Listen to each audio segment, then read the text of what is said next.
Hi, everybody. In recent weeks, you might have noticed something, or maybe even heard the sound of it if you live close enough. New homes are going up. In fact, construction workers are breaking ground on new homes in America at the fastest pace in more than 4 years. At the same time, more homes are being sold. Home values are back on the rise, and foreclosure filings are at their lowest point in the 5 years since the housing bubble burst and left millions of responsible families holding the bag. Now, we're not where we need to be yet. Too many homes are still underwater. Too many families are still having a hard time making the mortgage on their piece of the American dream. But one of the heaviest drags on our recovery is getting lighter. Now we have to build on the progress we've made and keep moving forward. I never believed that the best way to deal with the housing market was to just sit back, do nothing, and simply wait for things to hit bottom. That would have been a disaster for all the responsible families who, through no fault of their own, are struggling to make ends meet. Instead, I've made helping those homeowners a priority. Since I took office, my administration's taken action to help millions of families stay in their homes. We teamed up with attorneys general in almost every state to investigate and crack down on the practices that caused this mess. And in the end, we secured a $25 billion settlement from the biggest banks, one of the biggest settlements in history, and used it to provide relief to families all across America.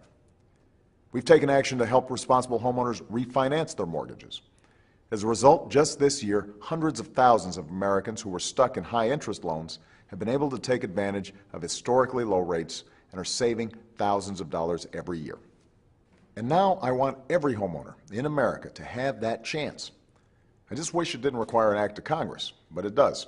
So back in February, I sent Congress a plan to give every responsible homeowner the chance to save about $3,000 a year on their mortgage by refinancing at historically low rates. That's the equivalent of a $3,000 tax cut. It's a plan we know will work. It has the support of independent, nonpartisan economists and leaders across the housing industry. It's a no-brainer that should have passed easily. But Republicans in Congress banded together and kept this plan from even coming to a vote.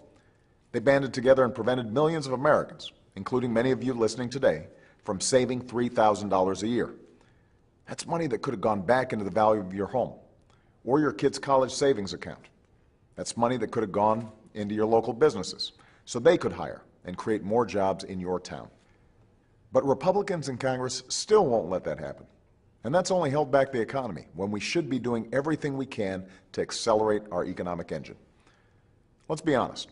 Republicans in Congress won't act on this plan before the election. But maybe they'll come to their senses afterward if you give them a push.